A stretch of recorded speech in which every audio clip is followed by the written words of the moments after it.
fikir. Bunlar hər biri tezisin sinonimi və yaxın mənalı sözləridir.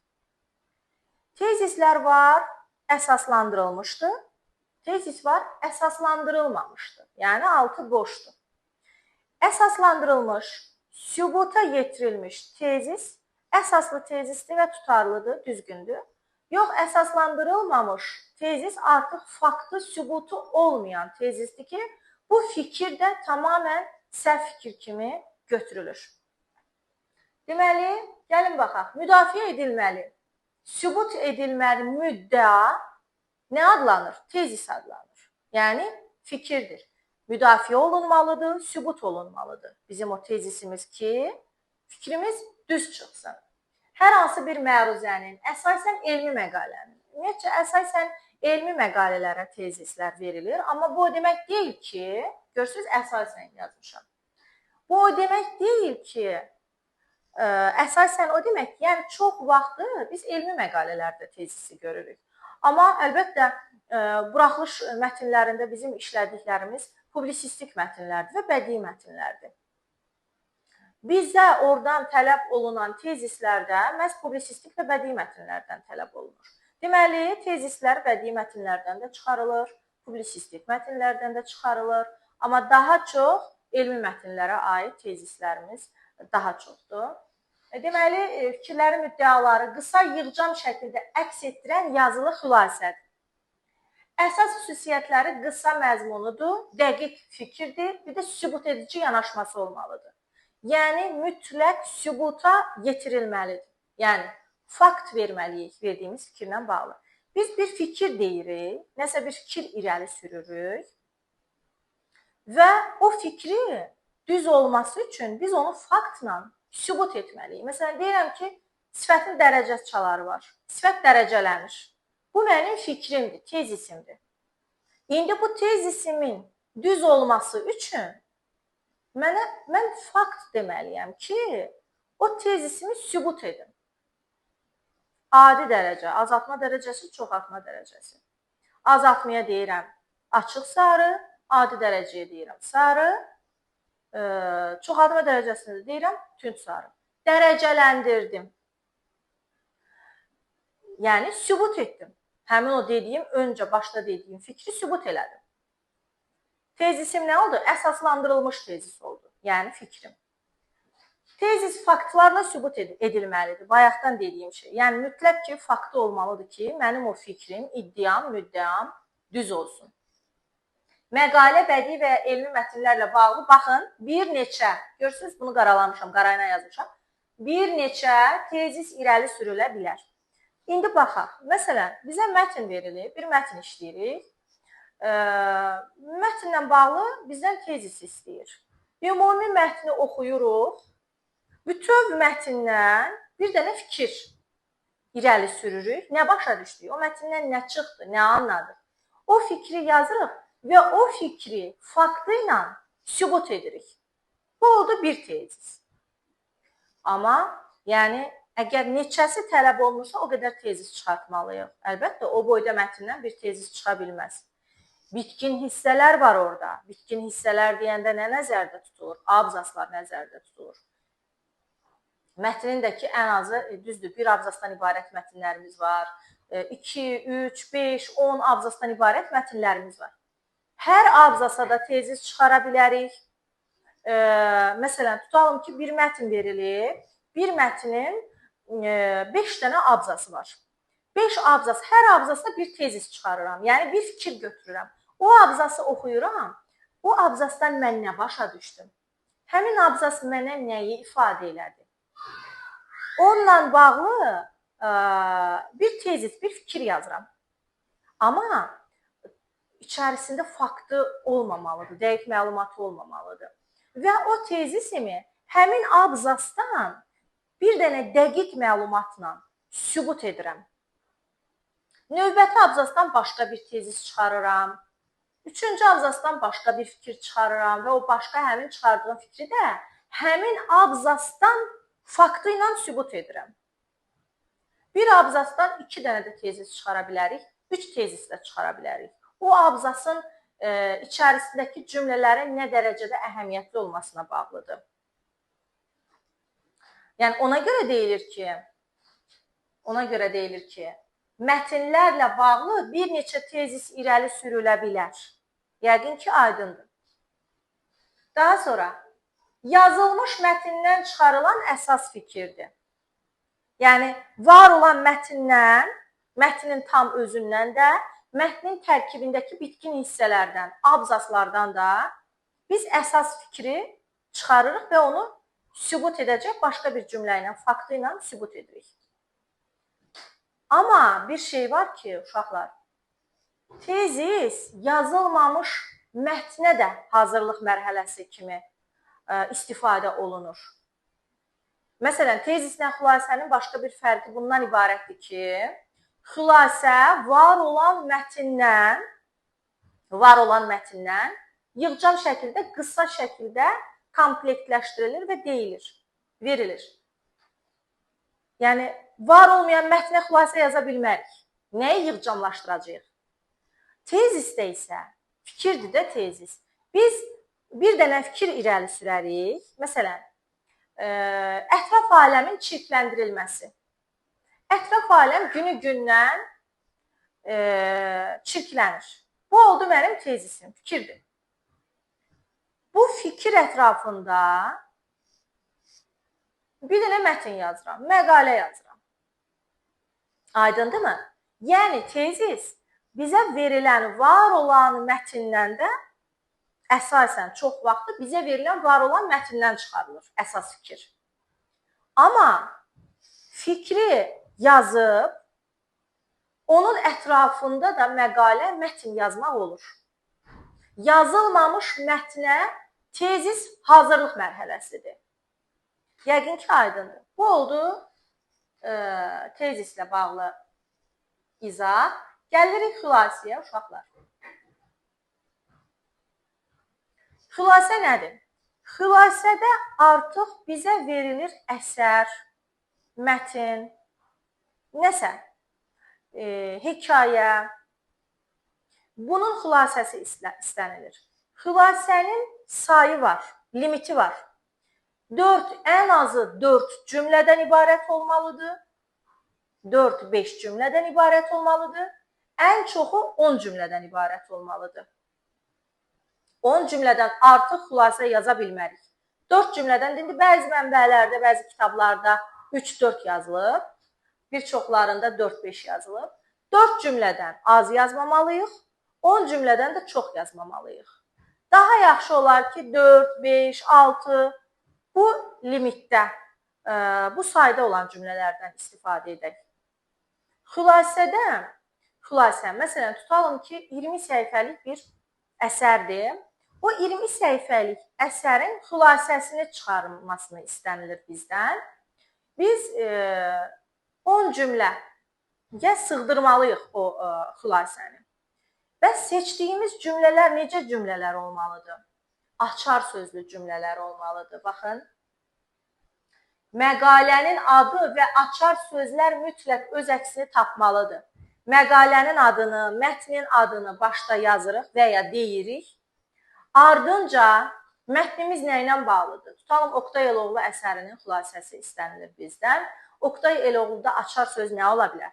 Xalq, teatr, fədakarlıq, bunlar, məhəbbət. Açar sözlər əsasən teatrdır, xalqdır. Xalqını inkişaf etmiş ölkələr arasında görmək istəyir. Oqtay, açar sözlü cümlələri seçirik, ən önəmli məqamları seçirik, xülasəmizi onlardan istifadə edərək yazırıq. Yəni, əhəmiyyətsiz cümlələr xülasədə istifadə olunmamalıdır. Heç yadımızda da qalmır olar bizim. Məsələn, şagirddən xahiş edirəm ki, gəlsin lövhəyə Oqtay Eloğlu əsərinin mənə xülasəsini danışsın. Yadında nə qalıb? Onları danışacaq. Yadında da kitabda yazılan lazımsız cümlələr qalmayıb. Ən önəmli, ən lazımlı cümlələr yadda qalıb. Və ardıcıl şəkildə, baxın, mətni, əsəri qısaldarkən hadisələrin ardıcıllığı gözlənilməlidir. Yəni, əsərin əvvəlindən ta axırına qədər Ardıcıl şəkildə yazmalıyam. Bir cümlə əvvəldən, birini axırdan, sonra qayıdıb ortadan mən heç nə yaza bilmərəm. Ardıcıllıq gözlənilməlidir, məntiqi ardıcıllıq. Bir də üç dildə hazırlanır xülasə. Bu xülasəyə aid fikirdir. Üç dildə xülasələr hazırlanır. Azərbaycan dilində, rus dilində və ingilis dilində. İndi bunlar belə mətndə bizə bu cür düşməyəcək. Mətnin içərisində bu cür suallar bizdən istənilməyəcək. İstənilsə nə soruşula bilər? Faktoloji bilik kimi, yəni nəzəri qayda kimi, nəzəri bir sual kimi sala bilərlər. Buraxılışda qrammatikanın içərisinə, qrammatik sualları 10 sualın içərisində sala bilərlər bunu və ya blok sualı kimi istifadə edərlər. Yəni, bunları əzbər bilməliyik. Bizə nə lazımdır? Xülasə, məsələn, mətndə necə düşə bilər xülasə haqqında? Verilmiş mətnin xülasəsini yaz. Bu cür düşə bilər.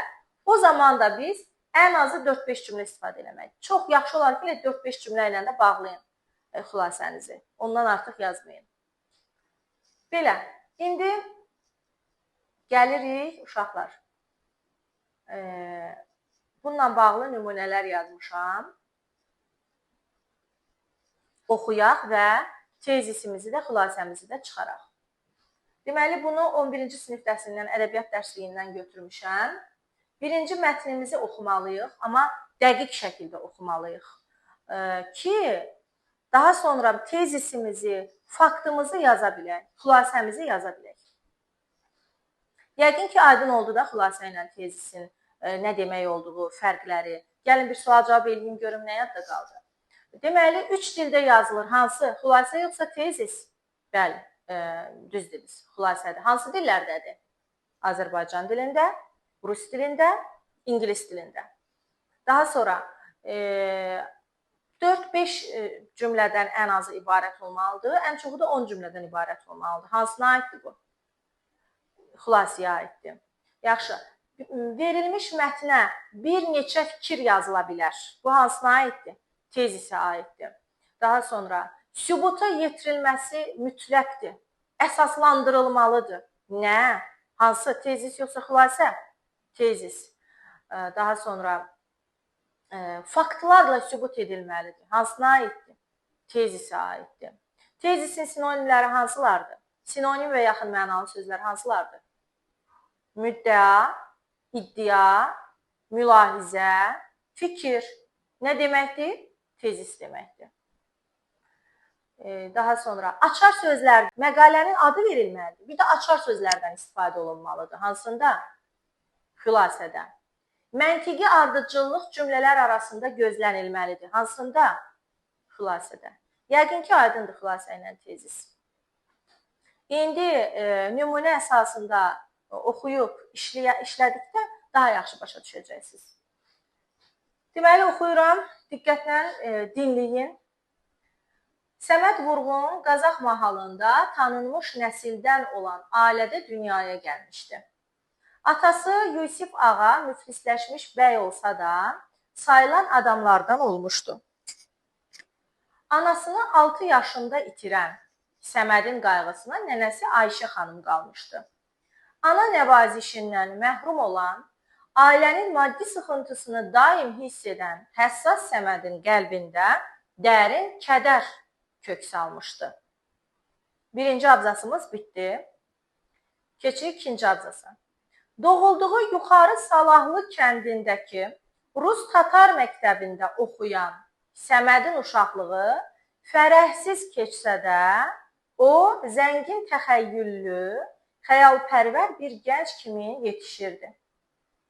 Atasının hər gün sazda səsləndirdiyi el havaları, aşıqlardan müntəzəm eşitdiyi dastan və nağıllar, yaşadığı bölgənin bənzərsiz təbiəti onun hiss və duyğularının zənginləşməsinə əhəmiyyətli təsir göstərirdi. Qori müəllimlər seminariyasının Azərbaycan bölməsinin 1918-ci ildə Qazaxa köçürülməsi, Səmədin elə həmin il ora daxil olması həyatında mühüm rol oynadı. Əla qiymətlərlə oxuyan bu çəlimsiz gənc seminariyanın ictimai işlərində, Dram və musiqi dərnəklərində fəal iştirak edir. Klassik poeziyanı, dünya ədəbiyyatının tanınmış nümayəndələrinin əsərlərini həvəslə mütaliə edirdi. O, seminariyanı bitirdikdən sonra 1924-1928-ci illərdə Qazax, Quba rayonlarında və Gəncədə müəllimlik etmişdi. Şeir yazmağa tələbəlik illərində başlasa da, o, bədii yaradıcılıqla müəllim işlədiyi müddətdə daha ardıcıl məşğul olmağa başlamışdı. Onun bu dövrdə yazdığı şeirlərdə nakam məhəbbətin nisgili, küskünlük, mücərrəd romantika güclü idi. İndi isə belə bir tapşırıq hazırlamışam. Mətn əsasında cavablandır. Mətn əsasında cavablandır. Aha. Tezis. Tezis nə oldu? İddia, müddəa, mülahizə fikir. Tezisi nəyə ehtiyacı var? Fakta ehtiyacı var.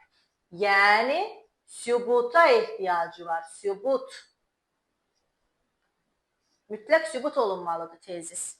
Əgər biz onu tezisimizi sübut edə bilmiriksə, deməli tezisimiz əsaslandırılmamış səhv tezisdir. Baxaq, bir nümunəni özüm yazmışam, həm müddəasını, tezisini, həm də onun faktını. Amma ikincinin faktını boş buraxmışam, onu siz tapacaqsınız. Deməli, Səmədin qəlbində kədər kök salmışdı. Kədər Səmədin qəlbində kök salıb. Faktı, sübutu. Mən bu cümləni deyirəm ki, Səməd çox kədərli olub. İndi bunu mən sübut eləməliyim axı, kədərli. Niyə kədərlidir? Yəni, bu kədəri sən hardan çıxardın? Nəyə əsasən deyirsən bu kədərlidir? Sübut etməliyim faktımla. Baxırıq. Ana nəvazişindən məhrum idi, ailəsi maddi sıxıntı çəkirdi. Əsaslandırdım, sübut etdim. Bunu da özümdən havadan sudan çıxarmadım. Mətnlə işlədim. Mətndən çıxarmışam. Baxaq. Baxın. Gəlin baxaq görək. Düzmü tapmışıq? Deyir ki, baxın uşaqlar. Baxın. Ana nəvazişindən məhrum olan, ailənin maddi sıxıntısını daim hiss edən həssas Səmədin qəlbində dərin kədər kök salmışdı. Deyirəm ki, Səməd kədərlidir. Sən də deyirsən, mənə sübut elə onun kədərin kök saldığını hardan bilirsən? De buradan, ana nəvazişindən məhrum olduğuna görə ailənin maddi sıxıntısını hiss edir. Ona görə də kədərlidir. Yəni, cümləmi, tezisimi həmin bu mətndən verilmiş fikirlə sübut elədim. Bu da oldu mənim əsaslandırılmış düzgün tezisim. Tezis, fakt, bunlar cümlə şəklindədir. Yəni, cümlə şəklində yazmalıyıq, söz birləşməsi şəklində yazmamalıyıq. Daha sonra, indi baxırıq bura uşaqlar. Bunları mən deməyəcəm. Mən öz uşaqlarımla sizdən qabaq, izahından qabaq işləmişik. Düzgün də tapıblar. Bunu sizə ev tapşırığı olaraq verirəm. Düzgün cavablarınızı şərh bölməsinə yazarsınız. Doğru yanlış olduğunu mən özüm bir-bir oxuyub cavablandıracağım. Dünyəvi təhsil almışdı. Bu bizim tezisimizdir, fikrimizdir. İndi bunun sübuta ehtiyacı var bu cümlənin. Sübut et, dünyəvi təhsil aldığını sübut edən bura cümlə yazmalısınız. İkinciyə. Üçüncüdə isə tezis, müddəa hissəsini boş buraxmışam. Bura müddəanızı yazacaqsınız. Sübut, faktı yazmışam. 1924-28-ci illərdə Qazax, Quba rayonlarında və Gəncədə müəllimlik etmişdi. Bu mənim faktımdır, sübutumdur. İndi bu faktın tezisini, müddəasını yazmaq lazımdır. Yazarsınız. Mətnin xülasəsini hazırlamışam. Özünüz də istəsəniz yazarsınız mətnin xülasəsini də, onu da oxuyacağım. Yoxlayıb baxacağım uşaqlar. Gəlin baxaq. Xülasəni biz nə dedik? Xülasə ən azı neçə cümlədən ibarət olmalıdır? 4 cümlədən ibarət olmalıdır. 4-5 cümlədən. Ən çox neçə cümlədən? 10. Diqqət eləyirik xülasəmizin cümlə sayına. Baxırıq. 1 cümlə, 2 cümlə, 2 cümlə, 1, 2, 3, 4, bu da 5. 5 dənə cümlə yazmışam. Nəyi seçmişəm? Açar sözlü cümlələri seçmişəm. Əhəmiyyətli, ən lazımlı cümlələri seçib yazmışam. Qazaxda doğulub, nənəsinin himayəsində yaşayıb, Rus-Tatar məktəbində və Qori müəllimlər seminariyasının Qazax filialında təhsil alıb, bir sıra bölgələrdə müəllimlik edib, şeir yazmağa ardıcıl şəkildə müəllimlik etdiyi dövrdə başlayıb, bu dövrdə yazdığı şeirlər məhəbbət mövzusunda idi.